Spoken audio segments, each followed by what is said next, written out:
What I'm saying is I want you to get started. Practice excellent. Think bigger. Reach further. Dig deeper and live from there. Live from that. Live life mogul. Hey, it's Javet, and this is the Live Life Mogul podcast with Javet. I am your host. I am your girl, also known as the Mogulist. I am an international life and business strategist for Black people. Not exclusively, but that is my specialty, and those are the people that I love. And that is why today we're going to be talking about how to navigate Black stereotypes in business. But before we get to that, I want to acknowledge our sponsor of our third Live Life Mogul podcast. Yes, we got sponsors. Yes, we take sponsors.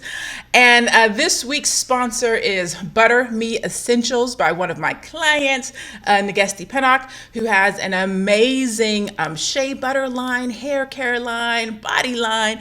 If you are a Black man or a Black woman and you want to make sure your elbows aren't crusty, go check out Butter Me Essentials at www.buttermeessentials.com. Okay, so I want to make sure I give a shout out to our sponsor before we jump into our segment today on navigating Black business stereotypes. Now, today's segment is for Black people that support Black businesses, but also Black businesses. So I think that this is a conversation that we as a community can have and should have.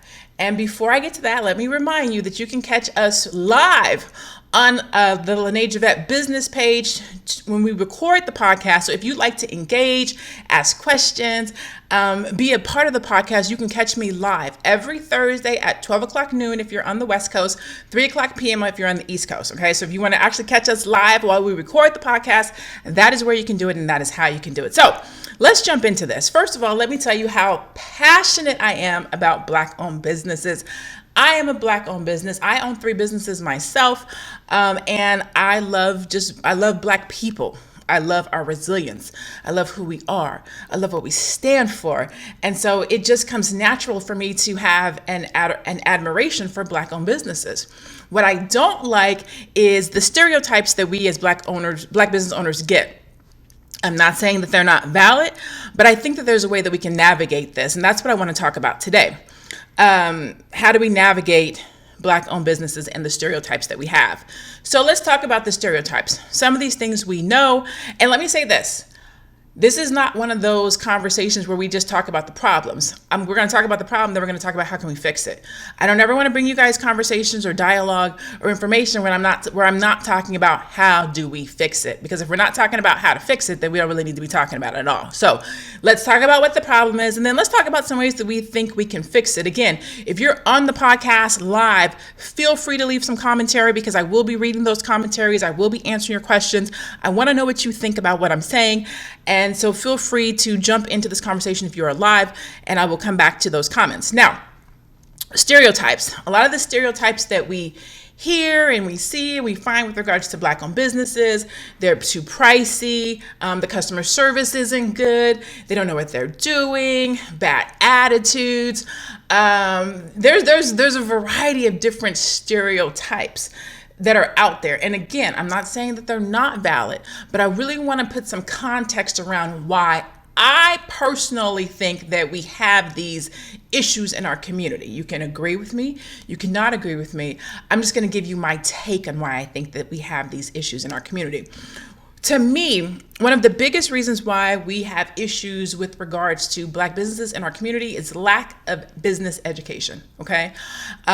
Most oftentimes, that business is the first person in their family to start a business, right? And so we are jumping out there into the business world lacking knowledge, lacking business education, and sometimes lacking support. And so when we get out there and we're out here running our businesses, we don't know anything, okay? So if you come into a Black-owned, and I'm going to give you a couple examples of this. A lot of times when you come into a Black-owned business and maybe they have their cousin working at the front desk, and maybe the cousin doesn't want to be there because they're getting paid under the desk, but the family needs the cousin to be there. And so the cousin's at the front desk and she got an attitude when you walk in to order your food, right? What you want? And she has an attitude because she doesn't want to be there.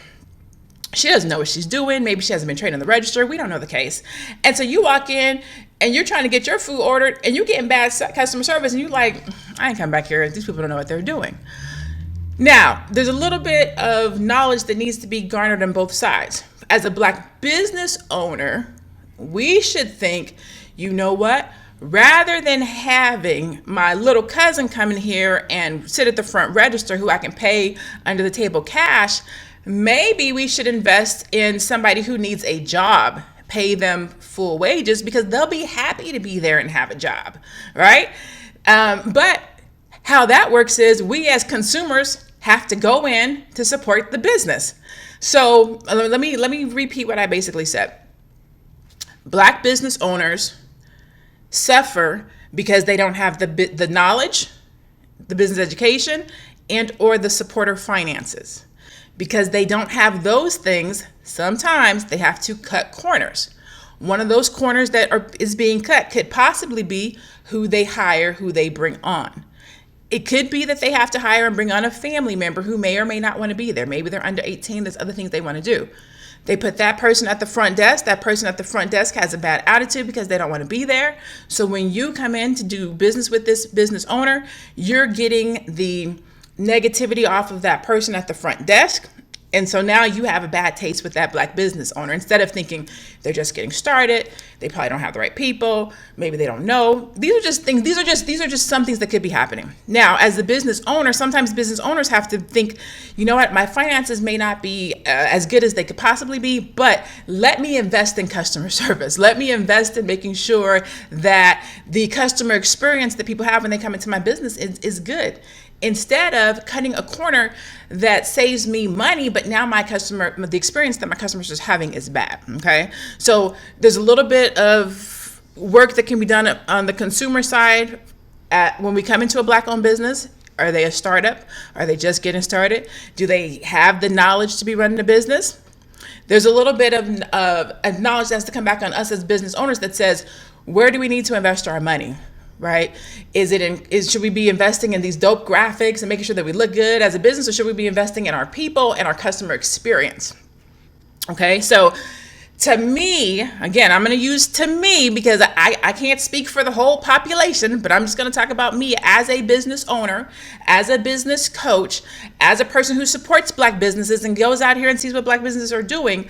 I try to be cognitive and patient with businesses. Oh, they've only been open for a year. That's why they're a little bit slower. That's why their staff is not as good. Okay, let me come back, 6 months, see how they're doing. And or give the appropriate feedback. You know what? I really thought your food was good, but the person at the front desk, yeah, you know what I'm saying? Like some of the support that we could do could be verbal. So so that's one stereotype, right? Attitude. So I just want to give you a concept, an idea of why a business may have a bad attitude. Sometimes as Black business owners, they have to cut corners. And so we want to keep the doors open. We need to make money. We need support, but we got somebody bad working at the front. So maybe we get somebody good working at the front and it'll be easier to support. Maybe we make investments into our employees so that we can have offer better customer experiences. Okay, so these are just some opportunities. So that's one, which is bad attitude. Another one that we hear often is, Black folks charge too much money in their business. Let me tell you why that is. When you go into a Walmart or a Target or any other major chain, they're ordering in bulk, right? And so when they order in bulk, they can then turn around and offer a lower cost good to the public. Well, a lot of times when you're a Black business owner, you don't get those same discounted perks because you're not ordering in bulk. And unfortunately, those costs have to be passed on to the consumer. So when you see things like support Black business, the reason why we're saying that and the reason why that's happening is because we need those businesses to take money in so that they can buy more merchandise, bigger bulk, so that they can get a discount, so that they can in turn give you a better discount. And that is why a lot of times you will see Black business owners that charge more money. Now, what is a fix to that? A fix to that would be if Black businesses actually came together and bought merchandise together, like if we actually united. A while back, I had this concept of creating a coalition. So if Black business owners who have beauty salons or beauty supply stores, for example, if they were to come together and place larger orders and then divide up the quantity of the product based on how much you bought, then we could in turn buy goods and products and services for less money. So that's one option. If Black business owners could actually get the mindset of partnering and working together, that's one way that Black businesses can bring their costs down. I don't think that quality has anything to do with it, right? So a lot of times people will say, we go into a Black business, they charge more and the quality is not the same. Well, it's the same product, right? Paul Mitchell is Paul Mitchell. Whether you buy it at a white salon, a Chinese salon, or a Black salon, it's still Paul Mitchell. So the product is the same. We can't say that Black businesses charge more. I'm telling you why you may walk into a business and that business is charged more. If they're not getting the support that they need and they don't have the finances that they need, then they can't buy the product that they need. So now they're paying a higher cost. Again, a fix to that, supporting Black businesses, yes, but also Black business owners becoming of like mind and saying, hey, sis, I see you have a shop over in, 2 cities away, maybe the next state if you don't want to be competitive. Maybe you create a co-op between yourself and 4 other businesses that do what you do in different states. So now you're not being competitive, but you're still having the opportunity to lower your price point to bring more people into your business to support it. I don't know. I'm just throwing that out there, right? So that's how we can address attitude. That's how we can address price. So another thing that people say about Black-owned businesses, what was the other one I said? Price, support, and knowledge. So a lot of times when you're a Black-owned business, most of the times, you might be the first person to start a business, which means you don't have any business knowledge. If you didn't go to school for this, if you've never done this before, if your mama ain't did it and your daddy ain't did it, who are you talking to? Who are you getting this acumen? Who are you getting this knowledge from? And so we'll jump out here based on our passion and our hopes and our desires. Somebody told you that you do a good bump and curl, so you get out here and start a beauty salon. Somebody told you that you fry the best chicken on the South Side, so you get out here and start a restaurant. Somebody told you that you are the best person who gives life experience, motivation, so you get out here and become a life coach. But you know nothing about business. And because you don't know anything about business, when somebody goes to do business with you, your business looks janky. Right? And so us as consumers, one, we have to be cognitive of that. You know what? She's never done this before. She's just getting started. I'm a big researcher. If I'm about to do business with somebody, how long have they been in business? Who have they done business with? What are their testimonials? Like, I'm looking at that stuff. But also, I am cognitive of and appreciative of the fact that people make mistakes. Everything is not going to be right. McDonald's jacks your order up on a regular basis and you go back. Walmart overcharges you and you go back. The people, there are these experiences that we have where we go back. So we have to be cognitive of that and have patience in that same area when it comes to dealing with businesses in our own community. On the flip side, Black business owners, we have to take on us to say, hey, maybe I need to spend a little bit of time and energy in this area to perfect my craft. Okay? So again, I want to just say that there's pros and cons and weights on both sides. I'm not just going to throw out any stereotypes without offering a fix or what I think could possibly be a fix. So education is super important. Systems and processes, polls, ask customer service, checking with your clients and your customers to say, hey, how am I doing? Is there an area where I can improve? If we as business owners don't ask our clients and our customers about their user experience, we will be out here doing the same thing over and over and over again, thinking that we're fly, thinking that our business is doing good, but people is out here in the streets talking bad about us. Here's the thing to that too. I will say this, as a business owner, I have had someone speak ill of me in public. But a lot of times when a customer tells their side of the story, it's only one-sided. So I had this client this one time who I was working with, who we were supposed to have a 3-month assignment. I billed her based on a 3-month assignment, and her dates kept changing. So a 3-month assignment turned into a 5-month assignment. And she wanted to keep the rate the same. And she kept changing the dates, and she kept changing the terms of the agreement. And in the end, we had to part ways. And what she said was, Lene doesn't do good business. She doesn't know what she's doing. She blah, blah, blah, blah, blah. But that's not true. I did everything that was agreed to. I met all of the due dates. I met all of the milestones. I did everything I was supposed to do. But because her priorities kept changing, because her schedule changed, and because these things, then she put the blame on me. So sometimes you got to take some of the things you hear in the streets with a grain of salt. Sometimes it's not the business owner. Sometimes it could be the client. Sometimes it could be the customer. So you have to be very cognitive about what you hear in the streets about Black businesses, because we'll hear something and we'll automatically be like, that's why I don't do business with Black businesses, or that's why I don't do business with her because I thought that, or I seen that. And really, you don't know the story. You don't know everything. But because a lot of times people are quick to jump on Black businesses as being negative or less effective or not having the same quality, we will turn our backs on our Black businesses way too quick, way too soon, and go do business with Jimmy or John or Becky and let them treat us the exact same way or worse. Okay, so as consumers, I don't expect for consumers to support a bad business, any business, Black, white, Hispanic, Japanese, does not matter. But I do expect and would ask that we be a little bit more patient, right, and forthcoming with the businesses that are in our community that do look like us, because our businesses are the businesses that should be opening the doors to interns for people that look like us, for children that look like us, right?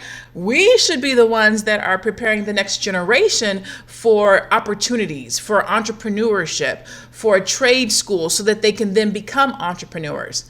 But if we talk so negatively about Black businesses and how bad they are, why would the next generation want to come in entrepreneurship and do what we do or do how we do if it's just so negative? So I done got all off my notes, y'all. I didn't even look down at my notes one time. So let me see. Let me get caught up. Passion for Black business, stereotypes. We talked about that. Why I think that is. We talked about that. Why I do what I do. I'm going to get to that in a minute. Okay. How to fix it, how to do better. So these are just some things that I think, you know what I'm saying? Again, I'm just one person. However, I've been a business owner for 6 years. I support Black businesses on a regular basis. I walked into a soul food shop last week, based on some referrals from some other people. And, it was let me say this. The customer service was better than the food. Let me say that. The customer service was better than the food. However, if somebody were to ask me, would you go back? Absolutely, I would go back. Did I shout them out? Absolutely, I shouted them out. Why? Because their food wasn't on par for me, but literally 10 people referred me to that restaurant. So 10 people said that their food was on point. So I took it upon myself to go and support this Black business. I didn't think the food was on par, but the customer service was. And so that will take me back. I'm actually hosting an event there in a couple of weeks. We have to be the supporters of the businesses in our community. And then when a business falls short, we have to be the one that pulls them to the side and say, hey, let me tell you my experience. Let me tell you maybe something you could do better. Let me tell you, where I think you could have done something differently. Let me tell you what it will take to bring me back.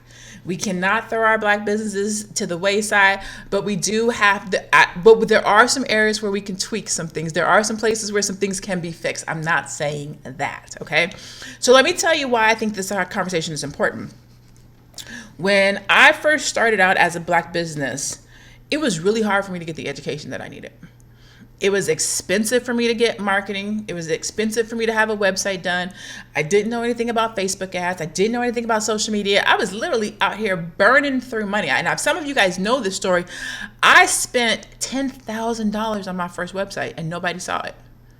Nobody saw it. My third website cost me $65 and I did it myself. I did it. $65. Just wasted $10,000. I created a mobile app for $3,000.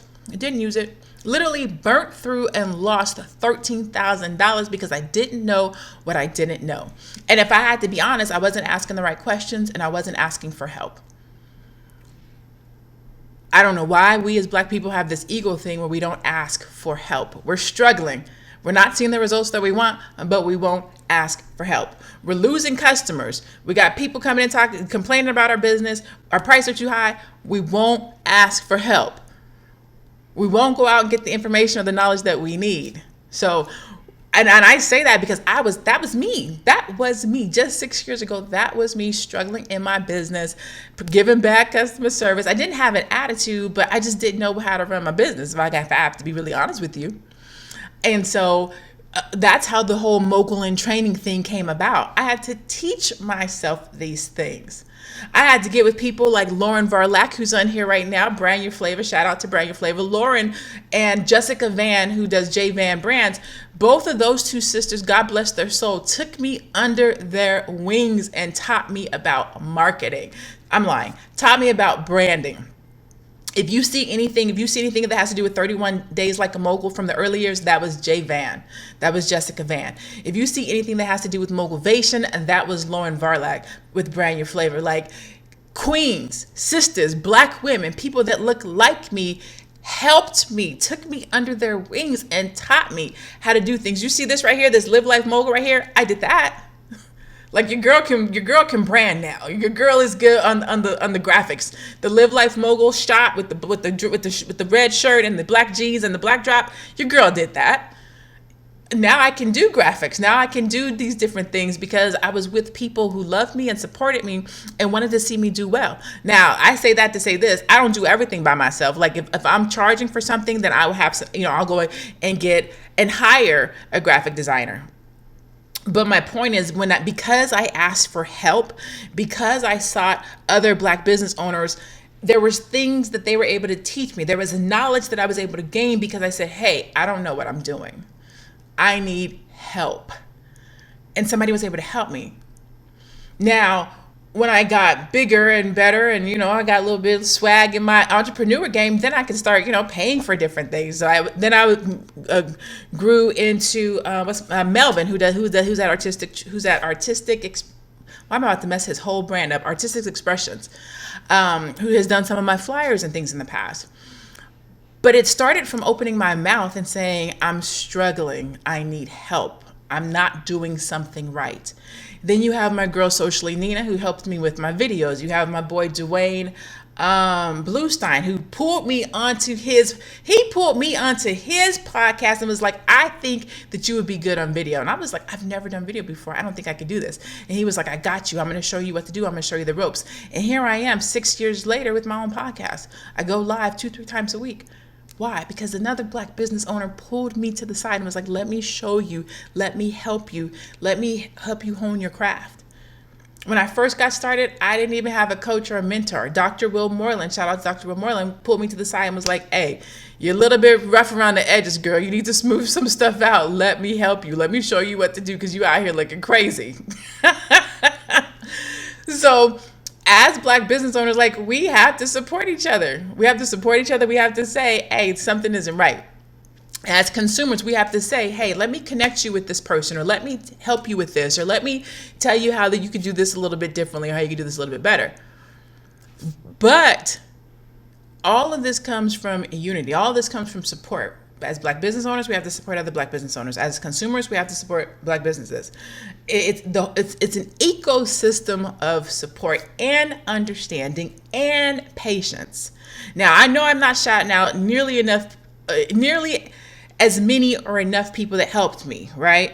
You have Angela Childs of Virtual Ninjas, VA Ninjas, who literally saw me out here in the streets operating bad. And she was like, hey, sis, I'm going to be your virtual assistant. And literally stepped to me, became my virtual assistant, worked so good, worked so hard, I promoted her to the VP of operations. Angela would literally take care of my business when I couldn't. I was a one-man show, and she stepped in and was like, I got you. One time I was sick, and she literally ran my business for me for a whole week. My business was running so good and doing so well. My chief marketing officer now, she saw me. She was like, hey, how can I do your marketing for you? That's Jamie Robinson. Shout out to Jamie for calling me and was like, hey, I'm going to help you out. I'm going to do your marketing. That's how we need to operate. Before I was able to do what I do now, it was literally other black businesses, other black business owners that came to my rescue because I said, I'm struggling. I need help. If we want to work against these stereotypes, we have to be honest with ourselves and look at our business and say, something's not right. I don't have the right process. I don't have the right system. My marketing isn't right. My branding isn't right. I don't even know who my target audience is. My marketing message isn't connecting. My Facebook ads aren't working. I don't have the money to even market my business. Like, let's just get to the real. Like, these are the struggles that Black businesses have, but nobody's talking about it. I started a passion business, but I don't know how to monetize it. Like, we got to really, like, these are the real issues that are happening in Black businesses on this side. And as consumers, all you see is a business and it's a little bit janky, but you don't really understand what's the psyche and what's happening on the backgrounds in that Black business owner's mind, in their day, and in their processes. They're holding on to a dream and they're trying to make it work, and they don't quite have all the pieces. They got a hope, they got a prayer. They're putting their heart and soul out here to you as the community, and then sometimes as the community, we spit on that thing instead of giving it enough time to grow, instead of giving it enough time to develop. And that's truly how we navigate these stereotypes in our Black-owned businesses. One, we have to acknowledge that these are out there and that they're real. Two, we have to address them on every level with which they are. And three, we have to fix them. Some of that fixing comes into investing. It is literally one of the reasons why I started the Mogul Institute. I started out as a mogul in training. Like, I had to train myself on marketing, train myself on graphics, train myself on websites, train myself on systems and processes, train myself on email sequence. I had to train myself on everything because I could not afford to invest in my business when I very first got started. I was out here looking crazy. And I remember telling myself then, as soon as I get to some level of support, as soon as I get to a place where I know a little bit of something about a little bit of something, I am going to create an opportunity for other Black business owners to have knowledge, because I don't want anybody else to suffer like this. I don't want it to take this long or for this learning curve to be this hard and to be this long for somebody else. That's why we think our Black businesses suck. They trying to figure it out. They don't know the game. They the first ones out here trying to step out on faith and have a business. And so that's why I literally created the Mogul Institute. That's why I created Mogul in Training. I wanted to give other Black businesses, other Black business owners the opportunity to get the proper knowledge without being out here on YouTube trying to figure out all these damn freebies, right? Nobody has time to be watching all these YouTube videos trying to figure out how to run their business. You need to know how to start a business. You need to know how to brand your business. You need to know how to market your business. You need to know how to grow and sustain your business. You need to know how to communicate your message. You need to know how to go live. You need to know, there's so many things that go into having a business, starting a business, growing a business beyond legalizing it. And it's important that as Black business owners, we take the time to invest in our craft, to understand business. And this doesn't matter if you have an online business or a brick and mortar business. You got to drive traffic. You got to have a presentation. You have to have customer service. You want to have a good user experience. You want people to talk about you. You want to have raving fans. Let me go back to my notes. Hold on. So how to fix it, do better. Okay. I love talking about Black-owned businesses. I love talking about supporting Black-owned businesses. I love talking about the resiliency of our community and who we are. And so I literally wrote out notes to help me stay on track, and I haven't even looked down at them because this is just something that I'm super passionate about. Seeing our businesses being successful. Why is that important to me? That's important to me because that's legacy. If we get this thing right on our level, then our children get it right, and our children's children get it right. And then they have opportunities and they have freedoms, and there are things that they can do and have that nobody can take away from them. So it's super important to me that we get this right now, right here on our level, so that we can change generations, so that we can create legacies, so that we have something to pass on to our children, so that they don't have to start over. But we have to get this. So I'm going to try to start closing. I'm going to go to the comments and I'm going to take some comments, but I want to point out one more thing. Hey, Nagesti is on. For those of you that missed it at the beginning, Nagesti Pinnock is our sponsor for our third Live Life Mogul episode. Make sure you go and check out Butter Me Essential. She is our sponsor for this in particular segment. I did not even see that she was on, but shout out to Nagesti Pinnock. One other thing I want to talk about with regards to Black-owned businesses that I see a lot of times is we start passion businesses instead of legacy businesses, instead of business trend businesses, instead of businesses where the stats are saying that those businesses will be gone in 20 years, instead of businesses that the government buys from, right? A lot of times we start businesses based on what we like and what we love, instead of businesses that can be monetized, instead of businesses that make money, instead of businesses that everybody can buy from. And I will tell you that that's me too. I've done that. The majority of the businesses that I have are for Black people, because that's what I'm passionate about. But I had to literally have a come to Jesus moment and say, if I know I want to keep my price point at a certain point for my community, and I know that the community that I serve is my community, I have to create another product that I can sell to anybody and everybody at a decent price point, so I can make all of this money over here and serve my community at this price point over here. So this business that I'm starting over here, it doesn't have anything to do with Black people. It doesn't have anything to do with anything I like. It doesn't have anything to do with what I know. But it has to do with the trend. For example, I forget, don't quote me on the numbers, but in X amount of years, they're saying that we're going to have a shortage of electricians, plumbers, nurses. There's a couple of different doctors, pilots. Like, there's all these things that they're saying where there's going to be a shortage of in the next 50 years, 60 years, something crazy. I can't remember the specifics. Don't quote me on them. That means these are opportunities for Black folks to be going into business.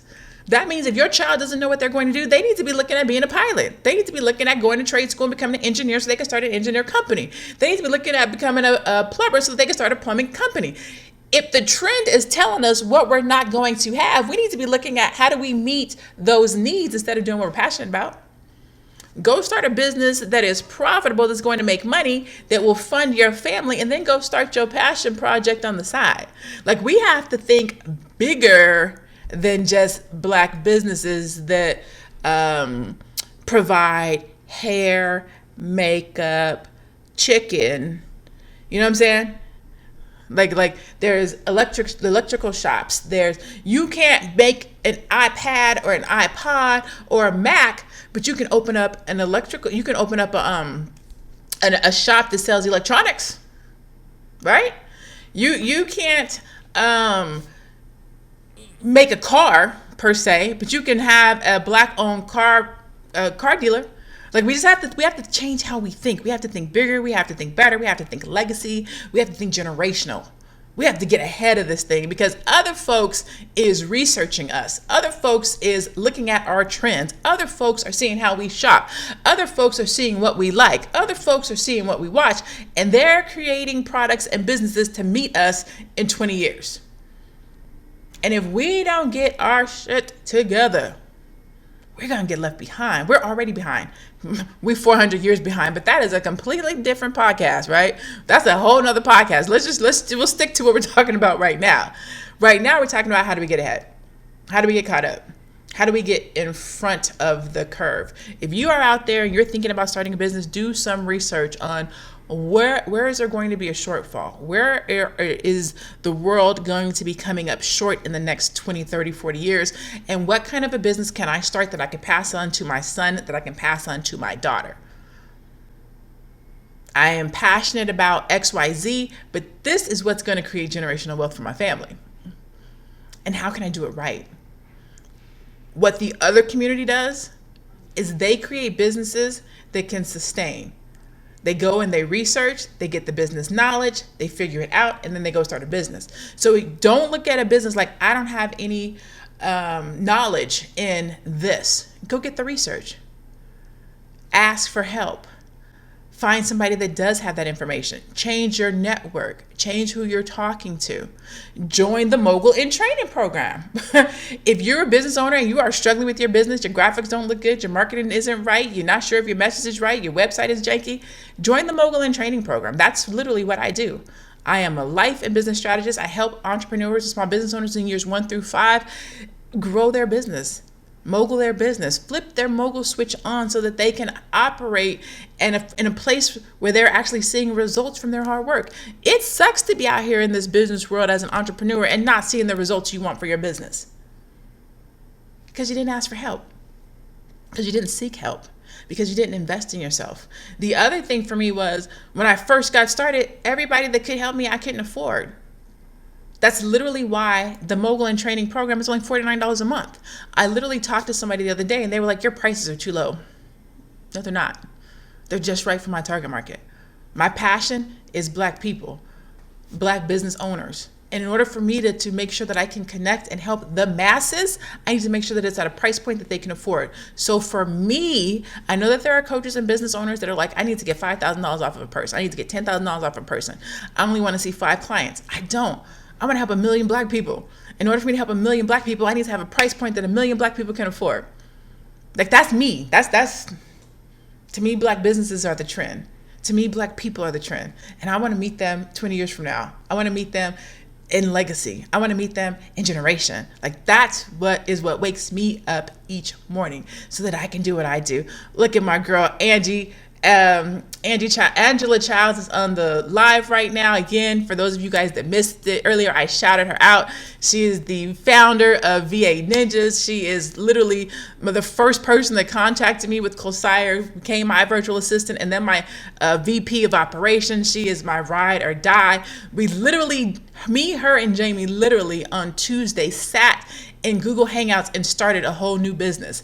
The business I just referenced a minute ago, where I told you we had to think of a business that was outside of the Black community so we can have the funds to put into the community. That's her right there. For those of you guys that are on the podcast live, you can see Angela Childs. Again, she is the founder of VA Ninjas. Dope sister who just literally saw me and extended an olive branch. We have to support each other like that. If you see somebody out there that can use your help, that needs your help, your acumen, whatever it is that you offer, that's how we navigate Black stereotypes. That's how we fix the issues that we're seeing and we're having in our community. We have to do it together. You have to invest in yourself. You have to invest in your community. If you see somebody that is struggling, do something to help them. Again, I feel like I'm doing my part. I have the Mogul Institute. I have the Mogul and Training membership. It's $49 a month. Right now, it's $10 off. It's $39 if you should get signed up right now. And I literally take you through what I consider to be the 5 phases of starting a business. How to actually get it started, how to figure out what it is that you do, how to find your target market. I take you through branding. I take you through marketing. I take you through production, launching a product. You know how many people have asked me, how did you create your own product line? I have Like a Mogul cups, I have Like a Mogul t-shirts, I have sweatshirts, I have journals. This is what I do. I teach Black people how to have businesses and have it on the level of a mogul. You don't have to look like you just getting started. You don't have to look like you don't have a team. You don't have to operate in bad customer service. There are people out here that have done things before you. We get out here and feel like we have to reinvent the wheel, and we don't. We just have to say, I need help. We just have to take the time to invest in ourselves and invest in our businesses. I think that's everything. I have talked for 40 minutes. I try to keep these podcasts to 45 minutes because I don't want to lose people's interest. But again, I'm super, super passionate about Black-owned business. I'm super passionate about Black people. I'm super passionate about seeing us be successful. It's what makes me get up every morning. I hope you can feel and hear and see how passionate I am about this. It's the reason why I literally have created my whole life, most of my businesses around serving Black-owned businesses, because I just feel like we're so resilient.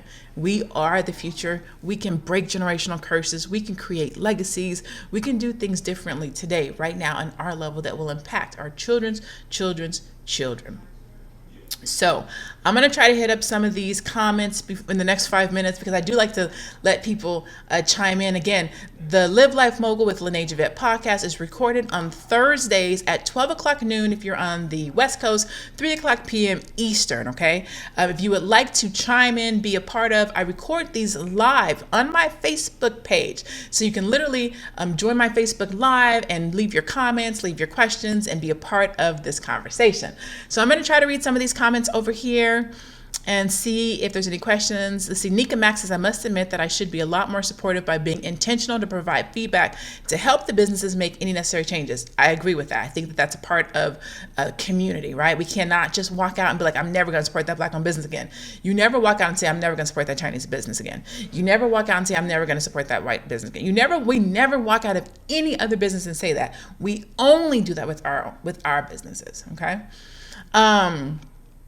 Every time I hear you talk, I'm inspired. You are filled with so much knowledge. Thank you. Let's see. Ferris says, yes, we do give other businesses the chance to grow and make improvements. Lauren Varlick said, yes, I love teaching and the branding now is so tight. That's Lauren Varlick of Brilliant Flavor, for those of you guys that missed it. Anything that you see that's Mogulvation back in the day, that was Lauren. Let's see. Lauren says, you never know. Giving that support can turn into profits and other referrals. Absolutely. Jardell Hall says, I would like to hook up with other Black designers to develop products. Okay, so if you guys are on this Facebook Live or you're listening to this podcast on any of the other platforms, go check out this in particular live. Hook up with Jardell Hall, who is a Black designer who's looking to develop products with some other designers. Let's see. I'm looking to see if there's any comments and or questions. Ferris says, we create the trends. Angela says, this is exactly why I changed my business model from my VA business. I'm building something that I can hire people across the country and pass this on to my family. But that's how we have to start thinking. We have to start thinking about what we can provide to the generation after us, not just live on this level. We want to make sure that we're creating products and goods and services that live beyond us. Val's Jewelry Hive says, I need to join. I'm looking to move my business forward. Come on, Val, come join the Mogul and Training Program, girl. Here's the thing. My whole Live Life Mogul concept is really about seeing results in your life. It's about flipping the switch on your mogul, right? It's about Black excellence. It's not saying that you have to wake up and be Oprah tomorrow. It's not saying that you have to, take Jay-Z's route. It's saying find your zone, find your lane, find your mogul, and live that life. It doesn't have to look like anybody else's mogul. It's just the flip that where you switch and says, you know what? I don't want to be ordinary. I don't want to be everyday. I don't want to be common. I don't want to just have enough. I want to walk a different walk. I want to talk a different talk. I want to operate from excellence. That is all that Live Life Mogul is. That's all it means to be a mogul in training. It just says, I want to train for something different. I want to train for something more. I don't want to just be like everybody else. And it's not saying that you're better. Yeah, it is. You are better. Let me stop lying. You better. It's saying that you want better. You want something different. You don't want what's been handed to you, and you're willing to work for what you do want. Okay. Angie says, also, I highly recommend anyone needing a business coach to hire her. Oh, she's talking about me. She is changing my whole business life. I like to think I'm good at what I do. Thank you, Ange. Val says, I need and want help. Holla at me, Val, but let's do this. So for those of you that do not have my contact information, you can email me directly at Javet at mogul at Javet. And so my email is mogul, MOGUL, at LeneJavet.com. If you want to ask me about the podcast, if you have a question about the podcast, if you have a title or a subject that you would like to see on the podcast, you can email ask at LeneJavet.com. Again, that's ask at LeneJavet.com. Anything that has to do with the podcast, go ahead and email me there. If you would like to be a guest on the podcast, because again, this podcast is for us, it's for you, it's for us to showcase experiences, life journeys, business journeys. We're going to talk about living life mogul in our relationships. We're going to talk about living life mogul in our health. We're going to talk about living life mogul in our businesses, in marketing, as Black women, as Black men. Like, nothing is off limits. This is for entrepreneurs, but as entrepreneurs, we're mothers, we're fathers, we're entrepreneurs, we're dating, we're entrepreneurs, but we're trying to get our work-life balance so we can work out. Like, the whole process of living life mogul is being excellent in everything that we touch. You should be living life mogul as a wife. You should be living life mogul as a husband. Are you operating in excellence? Are you showing your children something different? Are you leaving a legacy for your children so that your son grows up to be a good husband or a better husband? So a good father. Are we leaving a good example for our girls so that they grow up to be confident, strong, and open to being vulnerable? Not so strong that they can't be vulnerable to be loved. Like, we have the power to change everything that comes behind us. And to me, that's through Living Life Mogul. And through Living Life Mogul, I provide avenues to teach you how to do it. I have the Mogul in Training School that has programs on passive income, launching products, starting a business, growing your business. I have the Mogul in Training membership, which is a monthly program where I meet with people on the second and fourth Tuesday, and we talk about your business.